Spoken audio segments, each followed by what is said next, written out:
about you? I kind of feel like I have probably dabbled in across all three. Yeah, right. Yeah. Yeah. So my owner and I do a lot of work together with Web, and I do the comms. Jane from Polo Design, her and I have worked together for 18 years. Wow, yeah. But they're sort of loose, we haven't sat down and kind of really talked about it a lot. Yeah. I like the packaging idea, and I just had a question around like that. Like in some situations, you're coming in as an expert. So for us, we work with brand design companies or SEO companies, and you're coming in as expert. But it feels like it would be better to be the unicorn, to have a package around that. What would indicate that you could step from one to the other in your mind? So it's a different scenario. Yeah. I think. So if I would say within a consultancy, you're probably better to go with the unicorn than the expert. So for me, I have my own business community and my program Beyond the Hourly Rate, which I'm the founder of, and Nikki is an expert who comes into it. She doesn't do any of the back end, she just delivers. Yeah. Right? Which is quite different to the unicorn, where you're having, where she is in the unicorn with Natasha, she is, writing notes, and she is part of the process for the clients. Yeah. So the kind of back end work as well. So I think that's how you can maybe define which one. But I would say for you could easily do the unicorn now, and whatever the expert, or specialist. Yeah, I think we've been called in as the expert and transitioned really to unicorn, because it's such a big thing, right? It's not just here, do this one piece.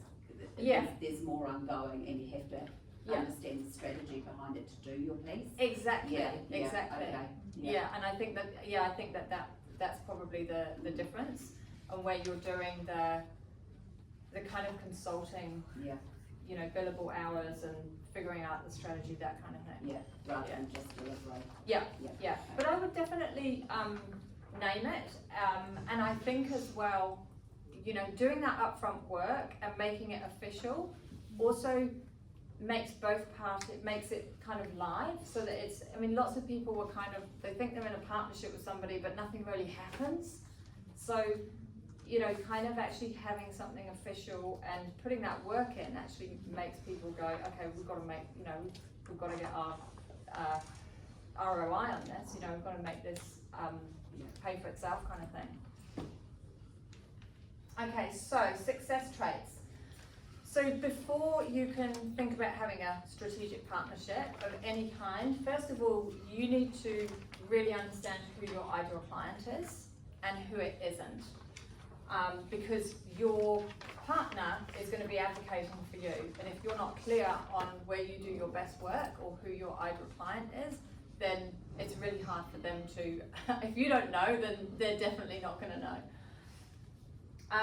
You need to be clear on your service offering so that your partner can understand what you're good at, and that can help them to see how you can create a service together.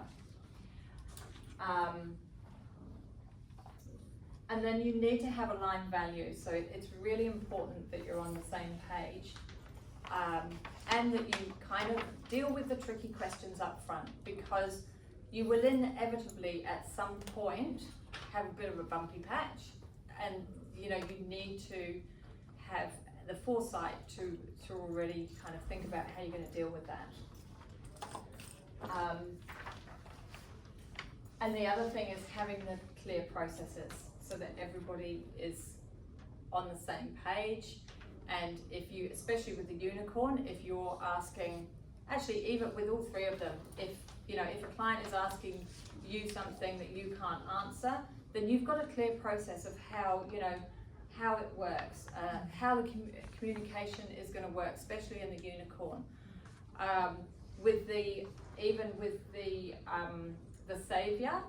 You know, it's got to be really, really clear if you're doing the project management or whatever for, you know, in the saviour, and they ask you a question about the web design, you always need to be seen as a team in the eyes of the client. So having those processes set up is really important. And if you haven't done this work, I mean, you actually need this work set up for your own business before you start partnering with anybody else.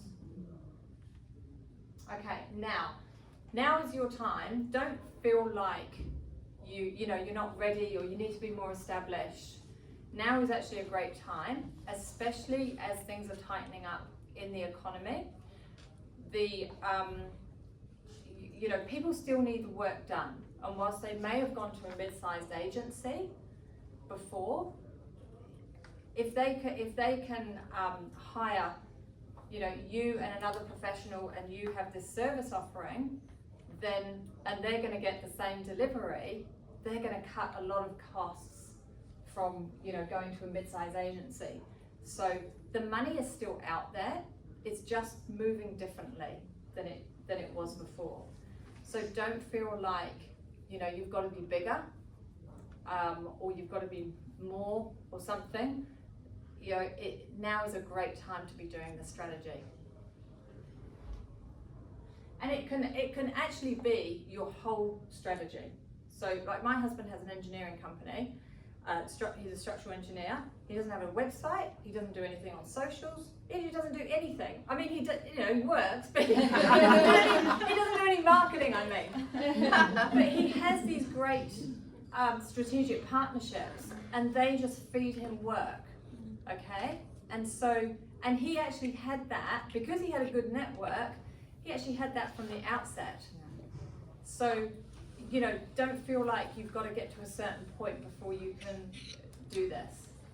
Is there, you know, you just mentioned, like, you talked about packaging for Unicorn. How would you, like, if this service was normally $5,000 and this service was normally $5,000, is that a $10,000 package, or is that, you know, do you discount that with the idea that you're selling more? What are your thoughts around that? I don't think you have to discount it. Yeah. I mean, it's about finding the clients that are, $10,000. yeah, that have $10,000, that value Yeah. that value the solution. Yeah. Okay, and Yeah. then when somebody is looking for a solution, that's where we go.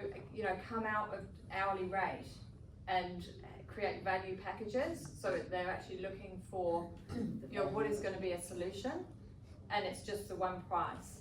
Yeah. So that would change the audience then, wouldn't it? Your audience to a higher level audience. Possibly, yeah. Yeah, Or possibly. you're only pitching that package to one particular audience, right? Yeah. Yeah. Yeah. So for you're going to have different scales. Mm. Yeah, Yeah. different tiers. Yeah. Can I just speak into that, because it might be helpful, Ayana? The combination that Natasha and I did, we went in saying to people, yeah, you've got 2 experts who are tracking with you for a period of 6 months. Yeah. We actually pretty much doubled the price to what we would normally put on the project.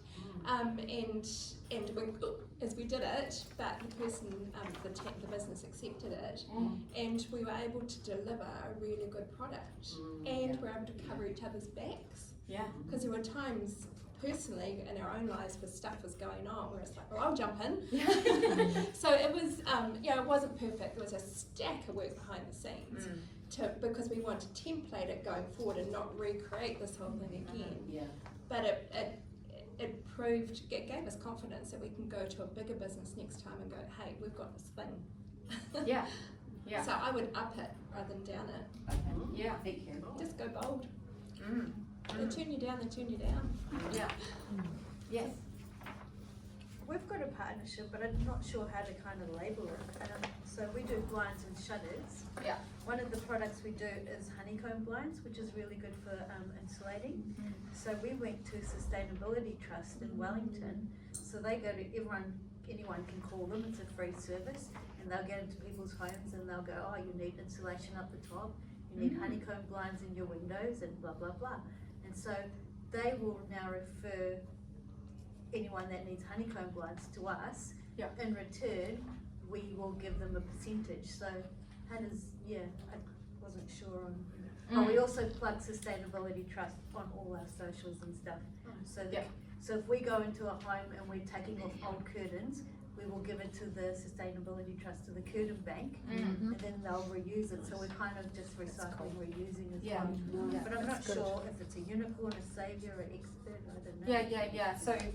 So it sounds a little bit like it's an affiliate partnership, which is where there's a kind of like a commission paid. Yeah. But your services in terms of what you deliver are separate. So, it might be a little bit of the saviour, because they're going in, they need to have, they need to be able to give recommendations. And so, you're solving a problem for them in terms of your recommendation that they can give. It might be a little bit of that. It's a little bit of that, it's a little bit of the affiliate. Yeah. But it doesn't Have to be labelled. it doesn't matter if you don't fit into one of these three. The reason that I have defined these three is to help kind of take away the confusion and to give some examples of how it can work. But that's the thing, is that, as I said at the beginning, because it's so unique, every strategic partnership is different. So as long as it's a win-win, then there are no rules, right? And so that's where people get stuck, because there's no path to follow, as it were. Okay, right, so if this is something that you are interested in looking into more, then, I've got this QR code on your sheets as well, but I've created a free resource for you, 10 ways to find strategic partnerships, which you can you just scan the QR code and download, and that will help you to take the first step. Alrighty, does anybody have any other questions? Really? No questions? We need a second. Yes. So I've kind of vaguely dabbled and thought of having either videography included within a website or copywriting included within a website. But whenever I've kind of given clients the choice, they never go for that option. They always go for the cheapest option. What are your thoughts on when I'm pitching to a client? Should I just kind of give them the option that I think they should take? Okay. Or, So what do you need for you to be able to deliver the website that they want? Like, what's important to them? To me, this goes back into sales training. And I work a lot with my clients on this sales training, because if you're asking the right questions when you're having your discovery call and finding out what's important to them, then what you deliver should then reflect what they want. So if they're saying, and it may be something that you can kind of touch into on the discovery call of like what's important to them, what do they need, and what's their expectations, getting an idea of their budget perhaps. So that when you then put your proposal together, you're kind of answering the call, as it were, rather than thinking what would be awesome. Because that's the thing with websites. They can be, I don't know if you can still get one for $1,000, but say $1,000 up to, 80,000. So and people don't know. People who are not web designers don't understand how much things cost. So I think that you could have a videographer as part of it. You could have a photographer. So that when you do the website, they're going to have some photos on there, right? So you could partner with a photographer and have that as part of the package. And with a copywriter, if you don't do the copywriting side, and be, getting really clear on, from that discovery call, like, if they're kind of like, we're so busy, but we need this, then they're not going to be writing their own copy, right? So it's really kind of being led by the client. But yeah, I mean, if you wanted to put together a strategic partnership and then put it out there as an offer, that's another way you can do it, which is a really proactive way of doing it. Then you could definitely do that and be like, you know, this is the all-in-one, Yeah. and give it a name. Yeah. You know, yeah. Yeah, I mean, for me, if I do that on add-on services, and copywriting is the classic one. Yeah.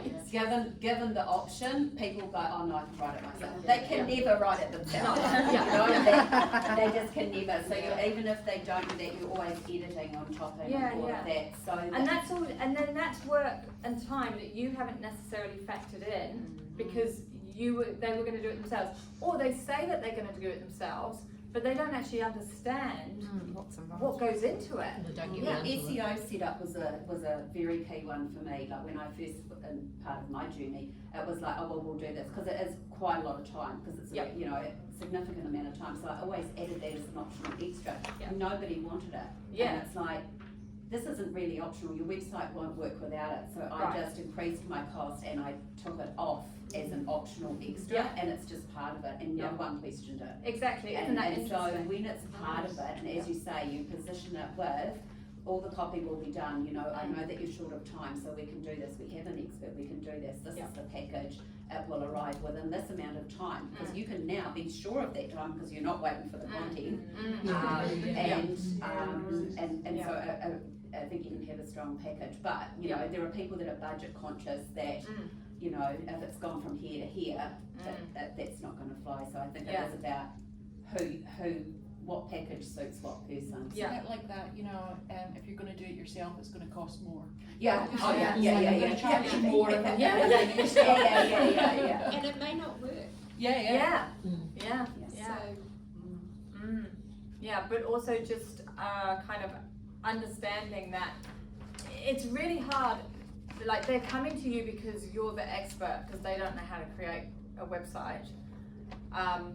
They may not understand what is entailed. Like I was talking to one of my clients recently who was really annoyed, like, you know, the web designer, like, you know, I thought that they would give me the input. He thought that the copy would be included, and and some other things, and I was like, that's actually not really, you know, that's outside of the scope. Yeah. That should have been clear in the proposal. Exactly. Yeah. But I was just going to say, Kirsten, also it comes back to your ideal client and your clients, because if your clients are all, say, just starting a business, got no money, trying to do everything on the cheap, like if that's who you're doing everything for at the moment, they're not going to want to go for the Rolls-Royce option because they simply don't have the money. And so if you do create that package, that's probably marketing it to a different type of a client. Yeah. Yeah. And in my experience, like being the cheapest is not the best. Is, you know, it's not a lot of fun. no, it's not a lot of fun, because that's if that's the reason you're being chosen, that, and I'm not saying that that's what you're doing because I've got no idea. Then I kind of feel like there's not so much respect there. You get a little You know, hassles with those clients. They're not choosing you going, wow, you know, she's gonna do a great job. But if it's something and it's like, you know, the digital package, right, and it includes all of this, because then you don't have to do this photography, you know, we'll get this all lined up and blah, blah, blah, and we'll project manage that for you, you know, what is their trigger? If their trigger is time, it's time or money. It's always time or money. It's So always they either time want a or money. cheap version, or no, but if they're short on time, then Yeah. Cool. Any more questions? Yes. Just one more.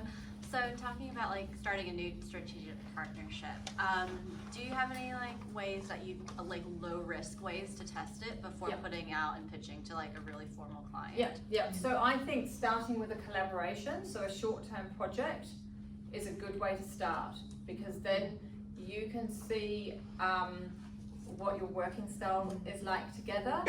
You can test the waters and see if people are interested in, you know, a package between the two of you. And it might be something small. So with Jennifer, who's in my program, the first thing that we did was we did a half-day workshop And so it actually wasn't that much work to put it together compared to what, you know, Nikki and Natasha did to put theirs together. And we were able to see, okay, people, this was when so it was around kind of, I can't remember, it was a few years ago, like grow your business, manage your money. And so I attended it. Oh, you attended it, okay. So seeing, is that of value to people? Is that something that they're interested in attending, being at? And then like, okay, and through going through that process, we could see how we delivered together, we could see if there was interest there, but we weren't leaping, you know, all the way in. So that can be a good starting point, I think. Yeah, yeah. And I would say as well, you know, getting something in writing is really important as well, and agreed expectations. Like if you're doing something like Nikki and Natasha, who's going to market it? Who's going to, you know, you've both got to be driving it, or else it's not fair and it's not a win-win. And you've got to like the people too. Yeah, you've right? definitely got to like the really people. got to, and Yeah. I guess I think that collaboration is a really good starting point, because then you know you can work together, you know, if things, you know, and but you also know where the wheels fall off the bus. It's like, Yeah. well, you're a bit rubbish at that, but that's okay because I'm better at that and I'm really Yeah. rubbish at that. So, Yeah. And I will say my first strategic partnership was an absolute nightmare. And my client got really let down. And we didn't have the process in place, and the communication, you know, wasn't good. And I felt really terrible. And the way it had started was that, you know, she was my client. And I did say to my client, this is the first time, you know, I've never sent anybody to this person before. This is the first time. So she knew that. But I felt terrible because I was also then the one picking up all the pieces, you know. And so I was glad that I hadn't put a lot of work into, you know, up front to try and make that one work. Yeah. Yeah, it's very clear to me I have a scruffy unicorn. So I've got a unicorn that needs a lot of tidying up. Victoria. So I just wanted to ask, would you kind of maybe take it like a period time working with somebody? Like say, shall we have a trial period? Like, you know, if you want to do a partnership with somebody, it's like, look, shall we do a couple of projects or a couple of clients together and see how's it going? Can we, you know, one thing when we are friends or kind of get to know each other's energy, because you don't always know. Like I'm just about to launch into, and I've done digestion, I've done lots of things, but I need people who do emotional, because when we heal the people, it's not just the food and nutrition, it's emotional stuff. And we've got one lady who was here, who was Catherine, and she's done emotional code. Might be something I'll learn in the future, but in the moment, that's not I don't yet have that skill. So I'm kind of like, oh, great, I know the person, I'll do this partnership, and we know each other. So I'm like, but that's kind of like. So you might do a masterclass together, or you might do a, you know, half-day workshop together, or something like that, and just see how's it working. How it's working. Yeah. Cool. Yeah. Oh, that's all. We're all good. Lovely. Thank you. I would like to give you this. Thank you. Very, very